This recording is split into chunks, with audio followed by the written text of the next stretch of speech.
Hi guys and welcome back to the Mighty Blues. My name is, of course, Cameron. I haven't said that for quite a while, over a week actually, and I want to apologise for obviously I was going to say lack of content over the last week, but there's been absolutely no content whatsoever. So I just want to start this live stream by apologising for that. It's been quite a manic week. I'm not going to make any excuses. I'm not going to sit here, and say that there's reasons, or there is reasons, but I'm not going to sit here and say, I'm excused for it. I'm not. I should have been putting more content out there. It's just been an absolute manic last 7 or 8 days preparing, obviously, to go to America. We fly to America on Friday. Just various different things going on in life with work and, private life and stuff like that. It's just been absolutely manic, to be honest with you, and I haven't really had time to sit down and do a live stream. There hasn't really been much going on either. There's been little bits and bobs in terms of transfer rumours. We're going to talk about Morgan Gibbs-White today, who seems like the only player that Everton are really sort of, I suppose heavily linked with at the moment. There's other names that have been floated about over the last few days, and I'm sure there'll be other names that Kevin Thelwell and Frank Lampard will be working on as well. But Morgan Gibbs-White is certainly the name that we've heard a lot of over the last, week or so. We're going to talk about Anthony Gordon as well. He's been given a new squad number, and obviously there was reports last week that Newcastle were interested in bringing him to their club, which obviously were a little bit worrying at the time. We can assume that given Anthony Gordon has been given a new squad number, and also reports that he will be offered a new contract as well, would lead us to believe he will stay at Everton this summer. However, I'm not going to hold my breath and say that is absolutely for certain, because stranger things have happened. But I think we can be quite confident in saying that Anthony Gordon will still be an Everton player come the end of this transfer window. But yeah, as I said, there's not really been a massive amount happening, but that doesn't excuse the fact that I haven't sat down and done a live stream. As I said, I've just been absolutely manic over the last 8 days, so I really, really do apologise. We are getting closer to 6,900 subscribers now. Hang on, I'll have to double check. I can't even remember myself. 6,900 subscribers. We're 6 subscribers off, so if we could hit that over the next couple of days or so, that would be absolutely amazing. And I'm going to try and get a video out tomorrow as well, obviously before we fly to the States, and then I'm going to try and get little bits and bobs out while we're in the States as well. It'll only be little videos on my phone and stuff. Probably won't be any longer than 5-10 minutes, but if something's happening, I'll try and find time to sit down and cover it as well. But how are we all doing? Obviously, as I said, it's been quite a while since I've sat down and done one of these live streams. So how are we? How's the last week been for everybody? As I said, it's been a little bit up and down with Everton, hasn't it? It feels like not a lot's gone on, but there's also been a little bit of a lot gone on as well. Obviously, the week prior was when we lost Richarlison. Duncan Ferguson had left the football club as well. It was a bit of it's been a bit of an up and down last couple of weeks. We know the players obviously are in the United States at the moment. They flew out on Monday, I believe, and obviously have started their pre-season training in Washington ahead of the games against Arsenal and Minnesota over the next week or so. This time next week, actually, I think we'll have played Minnesota, but by this point, obviously, we play Arsenal on Saturday night, I believe. So, yeah, the players are all in the States, of course. I believe Kevin Thelwell has remained at Finch Farm in order to focus on getting deals over the line, which is really, really positive. We obviously saw last summer when Everton travelled to Florida for the Florida Cup, Marcel Brands made the journey with the team. Now, I'm not sitting here saying, that just shows Kevin Thelwell's more committed than Marcel Brands, because obviously I think we sort of knew last year, especially by the time we were in Florida, we'd already signed Andros Townsend, we'd already signed Damari Gray. There wasn't much more to be done for Marcel Brands because of the financial restrictions and stuff. So for him to have been in Florida with the team wasn't necessarily the worst thing, but it is good to see the commitment to Kevin Thelwell. It's good to see that he stayed back at USM Finch Farm. Sorry, not USM Finch Farm. I keep saying that. I need to stop saying that. He stayed back at Finch Farm, and obviously focusing on getting some deals over the line. What those deals are, we don't know. We can only assume that Morgan Gibbs-White is one of them because of the rumours that we've been hearing and reading over the last few days or so. Others, I really, really don't know, to be honest with you. I really, really don't know. I've seen a couple of people on Twitter saying, oh, it might be Dennis, it might be this player, it might be that player, it might be the other player. The reality of the situation is, if you were to say to me now, Cam, Everton make a signing over the next 7 days, who do you think it'll be? I would say Morgan Gibbs-White, because this feels like we're an awful lot further down the line with this situation than any other. But it's not like we've got other situations where we're not quite as far down the line, but it's clear that there's this sort of incest, or there's a bid being placed in there as well. There's not really any other players that we seem to be heavily linked with, other than the typical paper links and journalists sort of making stories up to get something out there. There isn't really anything that you're looking at and going, yeah, I can see us signing him, or I can see us signing him, or we're being heavily linked with him, as I said, other than Morgan Gibbs-White. So this might be a situation where we end up bringing in a couple of players who we're just not linked with at all, and they sort of come out the blue. And I remember last summer it was quite similar with Damari Gray. Damari Gray wasn't really linked until it was, I think Paul Joyce put a tweet out, if I remember rightly, saying Everton are in advanced talks with Damari Gray, and then a couple of days later he'd signed for the football club. But prior to that, he wasn't linked at all to the football club. So we might be in another situation where, you know, where we're like that. And to be honest with you, I don't particularly mind that. I don't particularly mind that whatsoever. I'm a fan of waking up one day and all of a sudden it being, oh, we're signing this player then. Oh, happy days. Let's have a little look at him. Let's delve into his stats. Where does he fit in at Everton? How does he improve Everton? Which we're going to talk a little bit about with Morgan Gibbs-White today.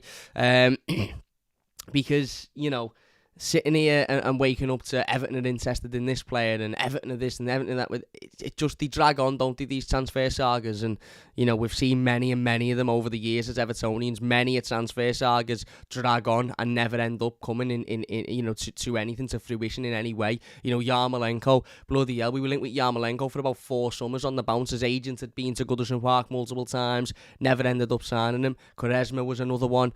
You know, we've had various players over the years. Sissoko, we've been heavily linked with in the papers for days and weeks, and they never come of anything. So I quite like it when we're linked with a player and then 48 hours later than an Everton player. Obviously dependent on who said player is. Don't get me wrong, if we were linked with Harry Winks for £25 million tomorrow and then all of a sudden he was an Everton player by Friday, I wouldn't be very happy. But you know what I'm saying? I don't mind when we don't really hear much, and it's clear that Everton are working on multiple deals as well. Now, I do think the Morgan Gibbs-White one is one of them, but I think there'll be other ones in there that we don't necessarily know about. So let's have a little bit of a conversation about Morgan Gibbs-White whilst we're on that topic. So the latest on this situation come from Pete O'Rourke, or Sports Pete O on Twitter. Quite a popular Twitter handle. We've spoken a lot about him in regards to transfer rumours over the last year or so on the channel, and he said last night that Everton are growing in confidence of landing Wolves midfielder Morgan Gibbs-White and are preparing a new bid for the England under-21 international.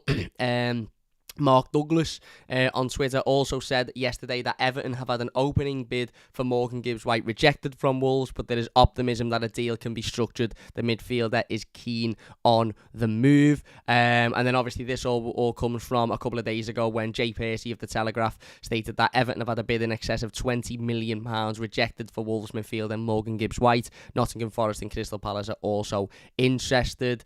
The Athletic also reported on that day that Everton are interested in Armando Broja and Emmanuel Dennis. So the Athletic, quite obviously a reliable source there, naming a couple of players that maybe Everton will be working on. But it seems like the one at the moment, the player at the moment that Everton are focusing their attention on is obviously Morgan Gibbs-White. As Percy from The Telegraph says, that we have had a bid of £20 million, in excess of £20 million rejected, and a number of other journalists stating that Everton are confident of putting a new bid in there and eventually landing the midfielder from Wolves. I did see a screenshot before of what looked like Anthony Gordon's Instagram profile, and he'd put a story up of himself and Morgan Gibbs-White, or whoever's profile this was, put a story up of themselves, well, Anthony Gordon and Morgan Gibbs-White embracing during international duty, and the caption on the story was the eye emoji and the blue heart. Now, I haven't seen that. Firstly, if you go on Anthony Gordon's Instagram now, it certainly isn't there. So whether he's put it up and deleted it, or whether it's just being completely fabricated and photoshopped by somebody else, I don't know. But it's interesting to see that happening. So let's have a little look at Morgan Gibbs-White anyway. Obviously, last season he was out on loan in the Championship. He was at Sheffield United on loan there for the season. And he played 60 games, I believe. 60 games? That can't be right, surely. Did he? 60 games? Must be. And he scored 12 goals and 10 assists in the Championship. So 22 goal contributions is quite significant. And as the title of the live stream reads, would Morgan Gibbs-White improve Everton? Well, 22 goal contributions would certainly improve Everton. The season before in the Premier League, he has scored a goal in the Premier League, 1 goal, 1 assist, and then obviously he was playing in the younger leagues prior to that. He's 22 years old, attacking midfielder, can play in the sort of 8 role. He can play on the wing as well. He's currently contracted until 2024 with Wolves, of course. And he is part of the England 21 international team with Anthony Gordon, of course. And if you go on Transfer Market, not that this means anything, but every player has a current rumours section on Transfer Market, and there is a probability of transfer. And next to Everton's name on said section, there's a question mark, and I've never seen that before. Usually there's a percentage, 60% likely to join, 80%, 30%. There's a question mark by Everton, which is obviously interesting. As I said, spent his season last season on loan at Sheffield United in the Championship and managed to get 12 goals and 10 assists. Now, listen, obviously 12 goals and 10 assists in the Championship is vastly different to getting 12 goals and 10 assists in the Premier League. I remember having a conversation once with an ex-footballer who said to me that the jump between under-23s football and the Championship is like that, and the jump between the Championship and the Premier League is like that. It's a massive, massive, massive jump, and whilst Morgan Gibbs-White's stats last season were very, very impressive, 12 goals and 10 assists in the Championship, whether or not he would be able to emulate that or even sort of get anywhere near to that in the Premier League is another complete question. Now, it would almost be silly of us to expect Morgan Gibbs-White, if he does sign to Everton, to come in and score 12 goals and get 10 assists next season, because it's very, very, very unlikely to happen, because, as I said, the jump up from the Championship to the Premier League is massive. Absolutely massive. He's still only young. He's 22 years old, but a 22-year-old England under-21 international should be ripping the Championship up, really. If he has any aspiration of being a Premier League footballer, he should have been going to the Championship and absolutely tearing it up. And he did, to be fair. He was fantastic. He was absolutely fantastic. Now, as I said, whether or not he can get anywhere near that in the Premier League is very, very different. Now, he has played in the Premier League before, as I said, 1 goal, 1 assist when he was younger for Wolves the season prior to last. And he looked impressive. Obviously, he was still very young and he needed that loan move. He needed that move to go out and get some experience elsewhere, and he's done that. He's gone out, he's got some experience, and it's worked for him. You know, I suppose the whole point of him going out to Sheffield United last season for Wolves was for him to go out there and ultimately go and prove himself. Wolves will have been looking, thinking, well, let's see what he can do in the Championship. If he can go out there and perform in the Championship, then, you know, there's a good chance he'd be able to be sort of integrated into our Premier League squad next season. If he can't go out and perform in the Championship, then, you know, he's not going to. And he did, to be fair to him. He'd done exactly what he needed to do. He went out there, and as I said, 10 goals and 12 assists is magnificent. Now, the way I look at it is, I think, well, we'll take that 10 goals and 12 assists, and we'll, I think, quite fairly assume that Morgan Gibbs-White wouldn't hit those numbers in the Premier League, because, as I said, he's still only young. He's got minimal Premier League experience, albeit he has got Premier League experience, but it's minimal, and the step up from the Championship to the Premier League is absolutely stupendous, as we've seen with teams like Norwich and Fulham, and, you know, teams that play in the Championship and win it comfortably and then come up to the Premier League and are relegated the following season, because the level in quality is just so vast.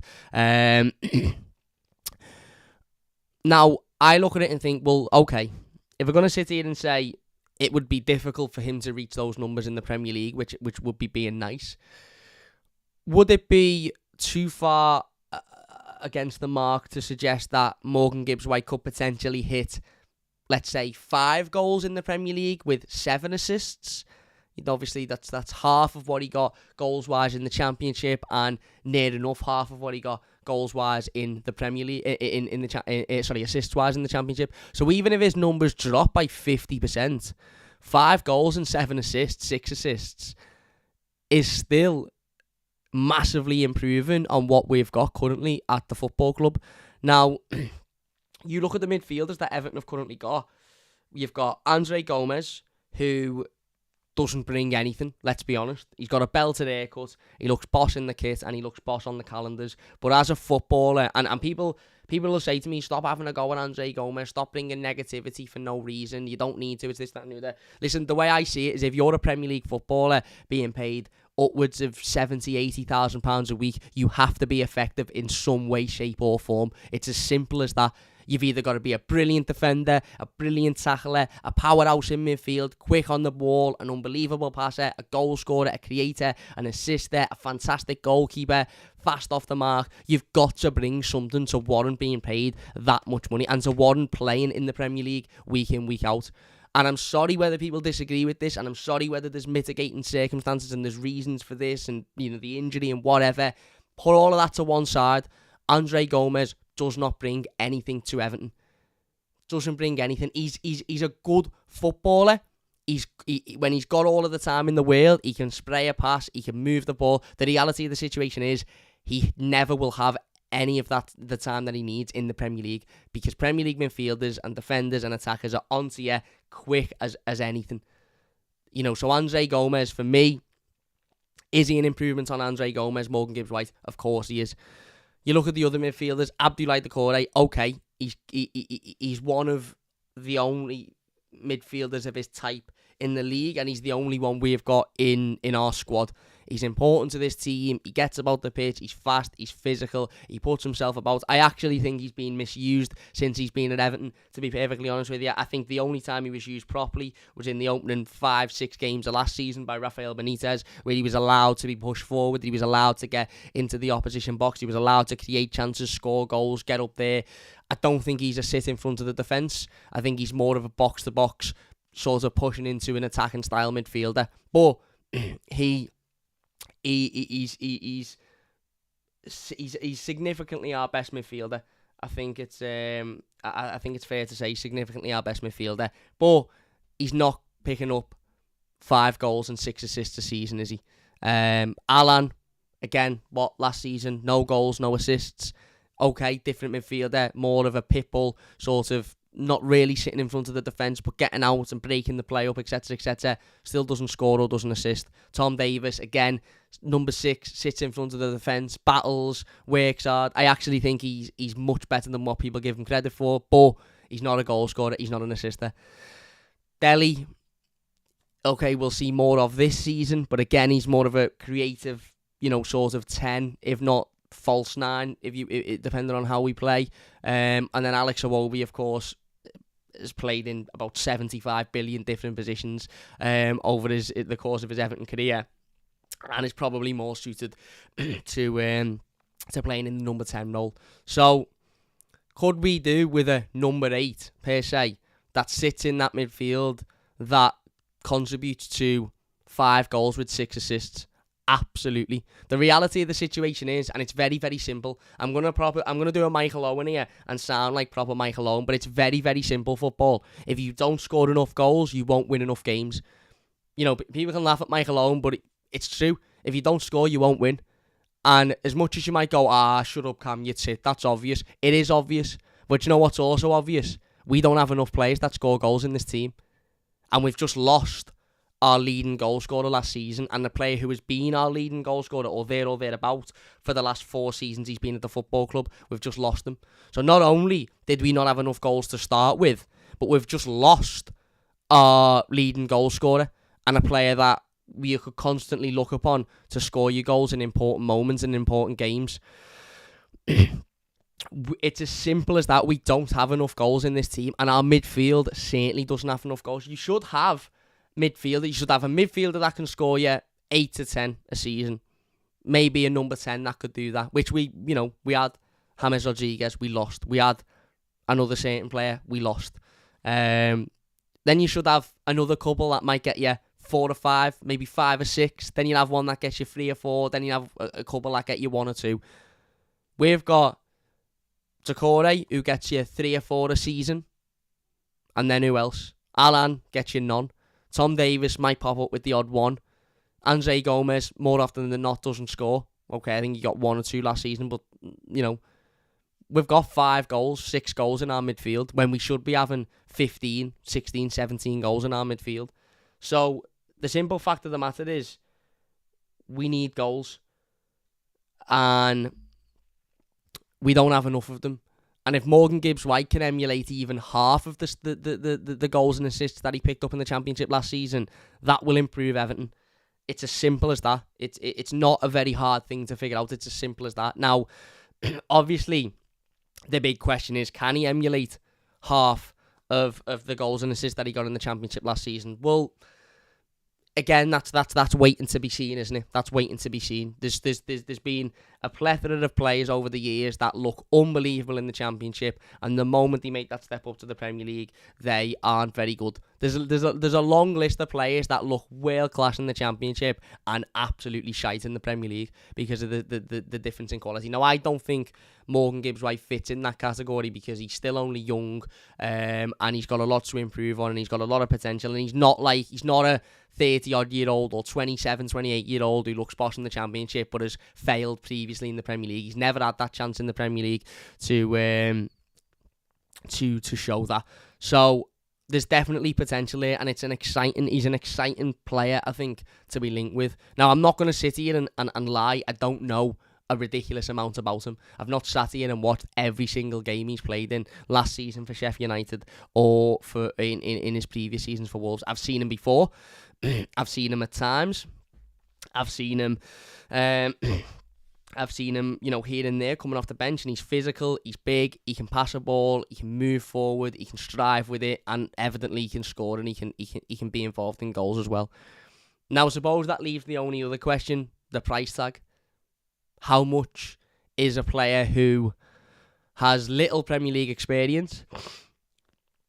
However, in his season where he needed to go out and prove himself, he very much did prove himself. Now, this wouldn't be as difficult of a question if Morgan Gibbs-White had played a full season in the Premier League with Wolves post, obviously, the season with Sheffield United in the Championship, because we'd be able to sit here and go, well, okay, done really well in the Championship, but this was his numbers in the Premier League. The reality is, Wolves, the ball's in Wolves' court, because Wolves are sitting there going, well, he went to the Championship and got 10 goals and 12 assists, so what's to say he won't come to the Premier League and get near those numbers? And for a midfielder, a number 8 who's getting 10 goals and 12 assists, you're going to be wanting upwards of 35, 40 odd million pound for, maybe even more, 50 million pounds. So the ball is very much in Wolves' quarters to say, well, okay, we don't know that he'll be able to emulate those numbers, but we don't know that he won't. So we're not going to sell him for a ridiculously low amount of money in case he can emulate those numbers. A bid in excess of £20 million rejected.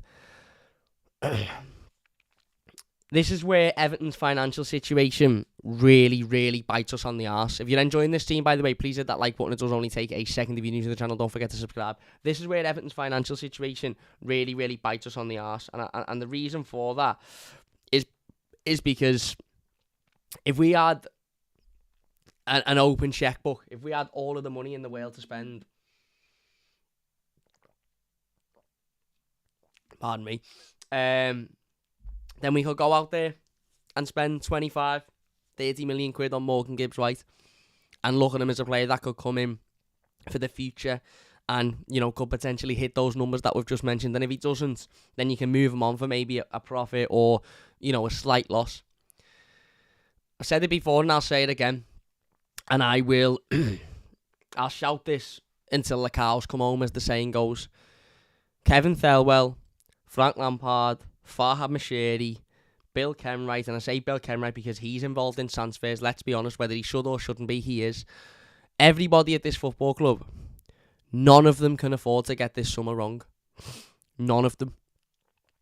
We've just lost arguably our best player. Now, some people will argue against that, but what you can't argue against is he's our best goal scorer in the team. Okay, you could say, well, Dominic Calvert-Lewin, but Dom's had one really, really good season under Carlo, and then, of course, had an injury last season, which wasn't his fault. But let's be honest, I think we'd all agree. Would anybody disagree with me? Let me know in the live comments now.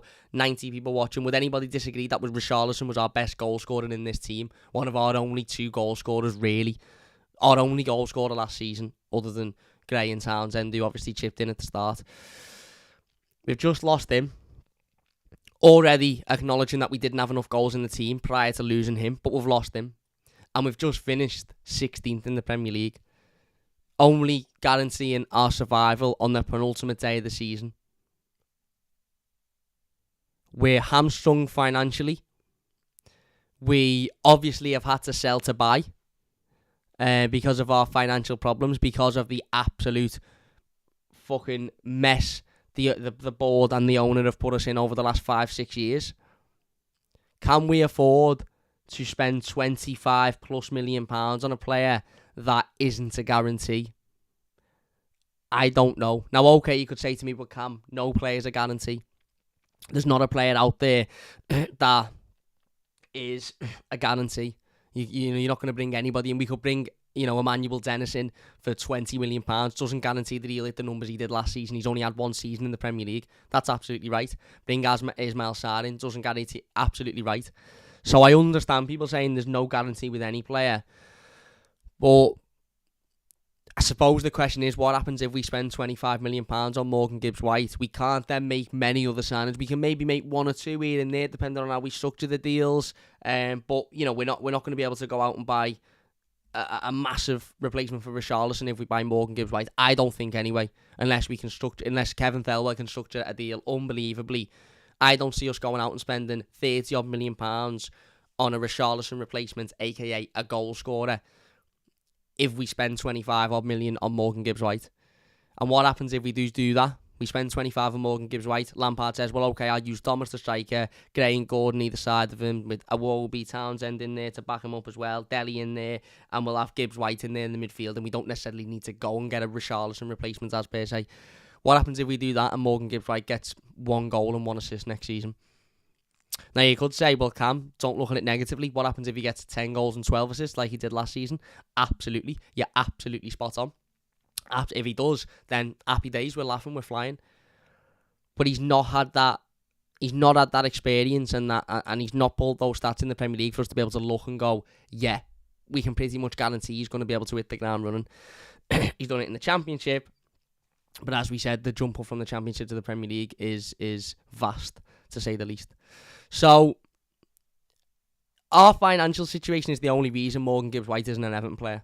And that might sound stupid to say, but what I mean is, if we add £25 million of expendable income to spend without any problem, as many other teams have got in the Premier League, Spurs have already spent about 17 billion this summer, then Morgan Gibbs-White to be an Everton player, and we'd all be sitting here going, oh, looks like a good one for the future. This is good. Stats last season were good. But as I said before, and this is why I'm not, and I don't think it's being negative. I'm not being negative about it. I'm just worried because I don't trust this board. I don't trust this owner to do anything right. I haven't had time to earn the trust for Kevin Thelwell. Kevin Thelwell hasn't done anything for me to not trust him, but he also hasn't made any real big signings for me to trust him yet. Same with Frank Lampard. But I certainly do not trust this board, and I certainly do not trust this this owner. So that's why I'm looking, thinking, I don't know. Now, one thing's for sure, I'd rather spend £25 million on Morgan Gibbs-White than I would somebody like Alexander Zinchenko. And that's not because I don't think Alexander Zinchenko is a good player. Alexander Zinchenko is a fantastic player and would be by far the best technical player at Everton Football Club. He's a leader. He's got experience in the Champions League, winning Premier League titles, of course he has. But I just don't know whether goals and assists wise he offers enough. And it'd be great if we had somebody that did offer enough and he just needed to sit in the midfield and tighten everything up and bring that experience and that quality. But we need goals. We simply need goals.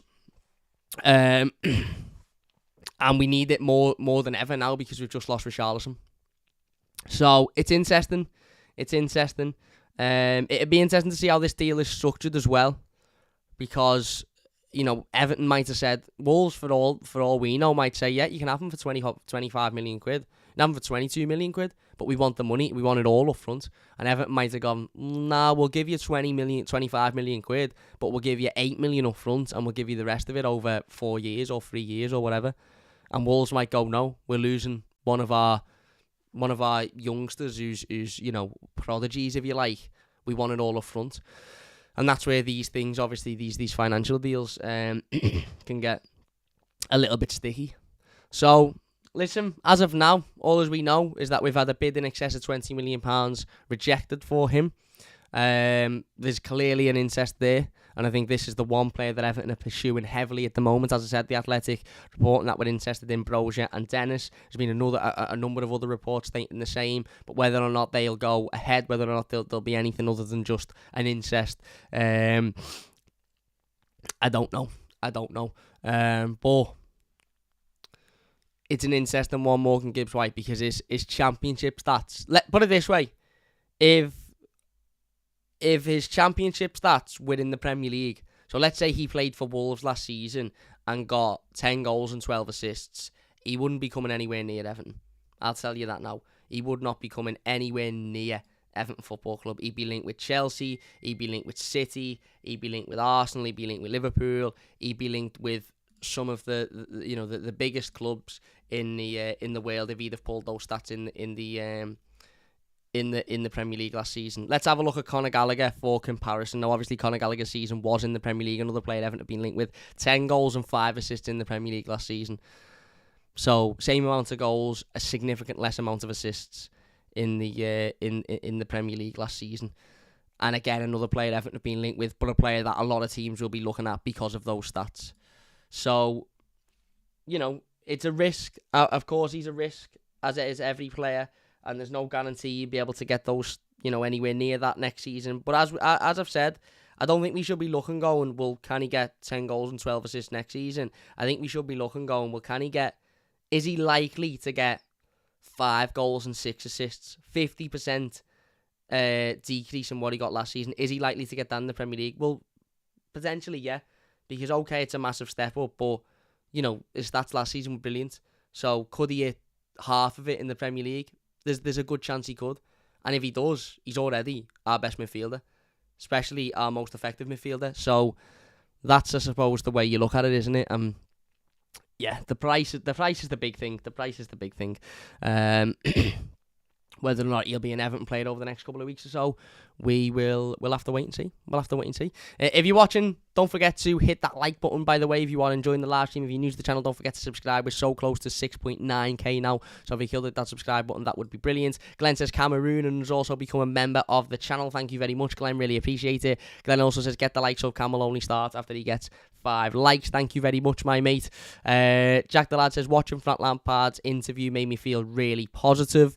Yeah, I haven't watched it yet because I've been a little bit busy, but I'm going to sit down and watch it when we finish this live stream. Alright, can't find the frustration that we will go and pay that money for Morgan Gibbs-White before replacing Richie. Well, I suppose it all depends on how Frank Lampard and Kevin Thelwell see the season, doesn't it? And see next season and see how we're going to play and the style and the formation and the way in which we're going to play. There mightn't necessarily be a direct transfer in replacement for Richie.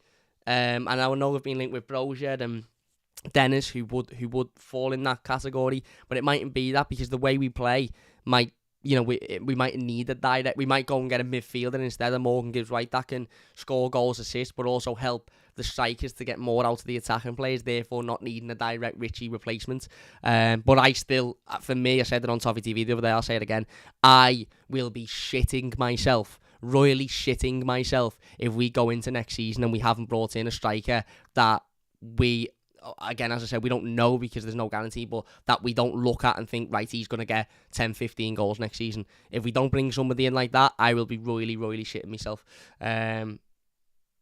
Because, yeah, look at where we finished last season. I don't think anybody will be happy if we don't directly replace Richarlison.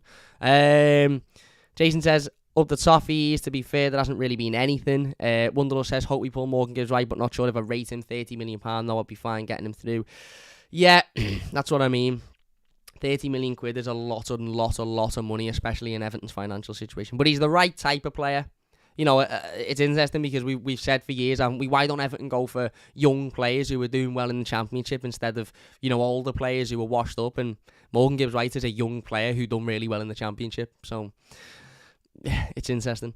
Jack says, yes, lad, all good. You, not too bad, mate. Jason says, apart from Everton, it's been too hot. Oh, mate, it's far too hot. It's far. I'm flying to America on Friday, and this heat in Liverpool at the moment is just ridiculous. There's just no need for it. There's just no need. I know it's starting to prepare me for America, but there's no need for it. I've packed all my summer stuff as well. All my shorts, all my t-shirts. They're all in my suitcase. So I'm trying to rush together summer clothes that I've not got enough of because they're all in my suitcase and it's 75 billion degrees outside. He's number 7 for England's under 23s as well. Is that Morgan Gibbs-White? I don't know. Or is that Anthony Gordon? Anthony Gordon's number 7, isn't he? Everton is the upside down, so stranger things are par for the course. Yeah, true. Jack the lad says, yes, lad, all good. You, apart from... Oh, sorry, we've read that one. Lavovich says, I'll admit I don't know much about White, but I honestly think he needs to sign 2 midfielders as there is no consistent coherency at Everton. Fair enough. Ollie says, a little bit fed up with the negativity surrounding the fan base regarding the cautious transfer activity. The reason we're in this mess is because of our lack of caution in the past. And Glenn says, you spend the week in the gym, Cam. You are looking stacked these days, fella. I have been in the gym over the last week a number of times, every day, I think, maybe. But that's not the reason why I haven't steamed. And it's one of the reasons. I've just had an awful lot going on. But I'd like to think I'm looking significantly bigger than I did not 8 days ago, because that'll make it sound like I'm on steroids, which I'm absolutely not. But over the last few months, and to be fair, most of it's down to drinking these 800-calorie protein shakes that make me feel like I've eating a farm of cows. If there's any vegans out there, I apologise about that reference. It was just the first thing that come to my head. Anyway, let's move on. Anthony Gordon. Obviously, been linked with a move to Newcastle over the last 7 days or so. The rumours, to be specific, come from a number of different sources. One of which being... Bear with me 2 seconds while I find it. One of which being the David Ornstein of the BBC, of The Athletic, formerly of the BBC of The Athletic, who of course is a very reliable source, who said that Everton have no intent of selling Anthony Gordon despite inquiries from other Premier League clubs. Everton are unwilling to consider Gordon leaving. It is likely he will be offered a new contract, but not result of rival admiration. Mike McGrath said that Newcastle have been in contact with Everton over the £35 million deal for Anthony Gordon. Craig Hope of the Daily Mail said Everton and Newcastle have had conversations over Anthony Gordon, but there is almost an acceptance that a deal is highly unlikely to happen this summer.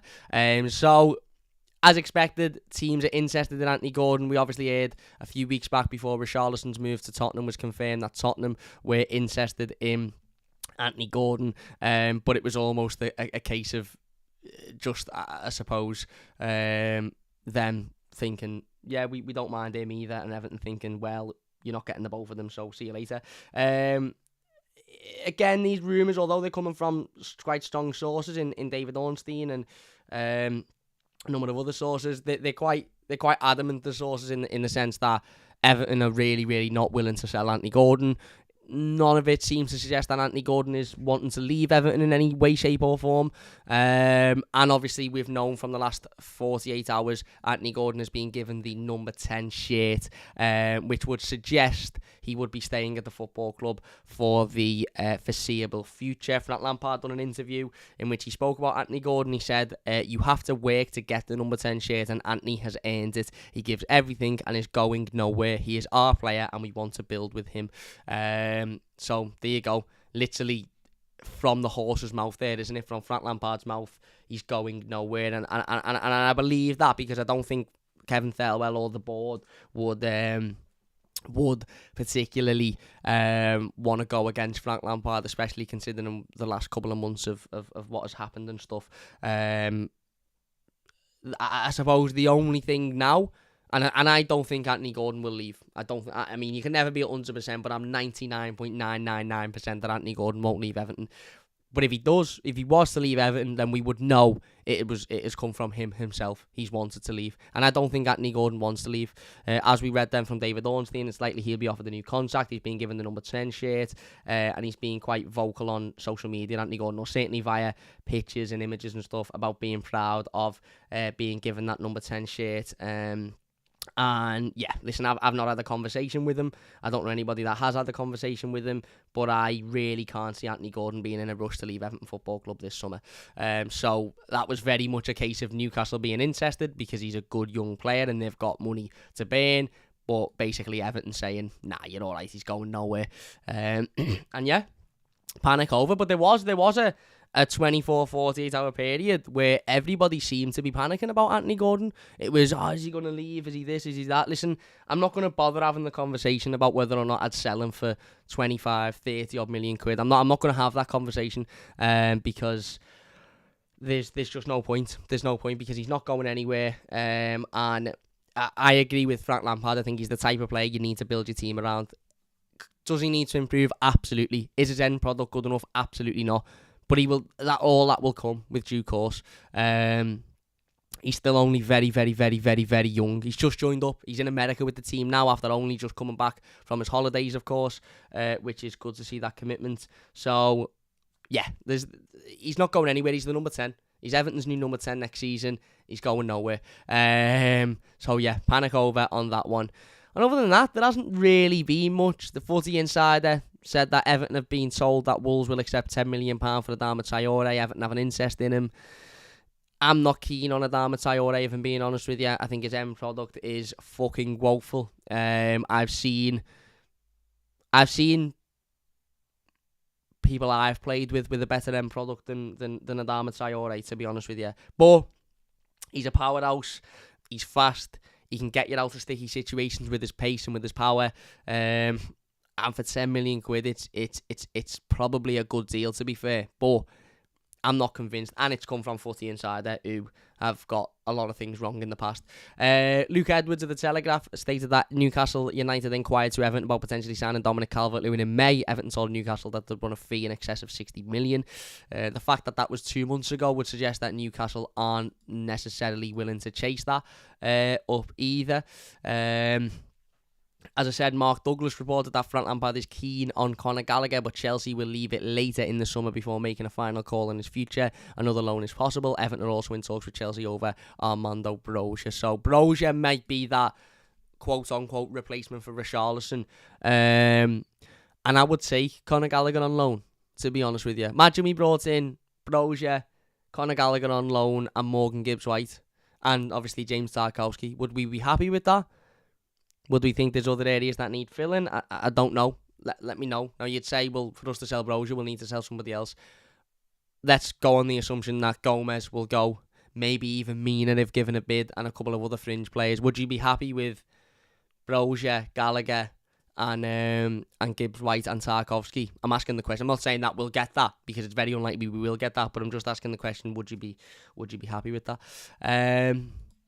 And yeah, that's pretty much it.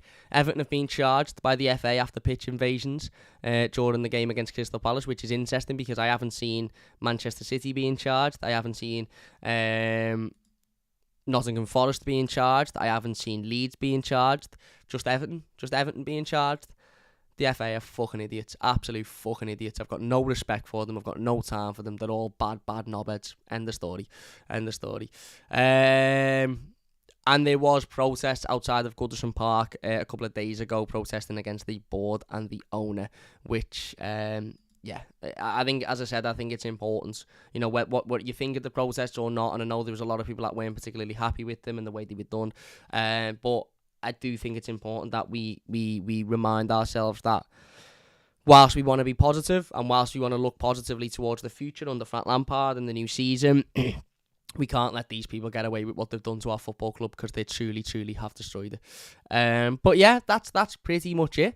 I think, for the latest news. As I said before, I do apologise for the lack of content over the last week or so. I've been absolutely manic trying to sort things out for America.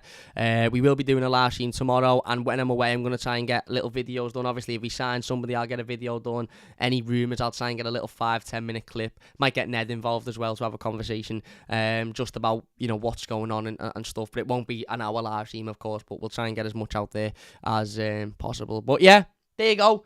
If you have enjoyed this one, please do hit that like button. Massive thank you to everybody in the live comments for watching. Really, really do appreciate it. And if you're watching the YouTube video, please do leave your comments in the comment section, and we'll get involved with as many of them as we can as well. If you've enjoyed it, leave a like. Don't forget to subscribe if you're new as well. Close to 6.9k now, so if you could hit that subscribe button, it would be brilliant. But anyway, big thank you all for watching, and we'll see you soon on the Mighty Blues. Cheers for watching. See you after.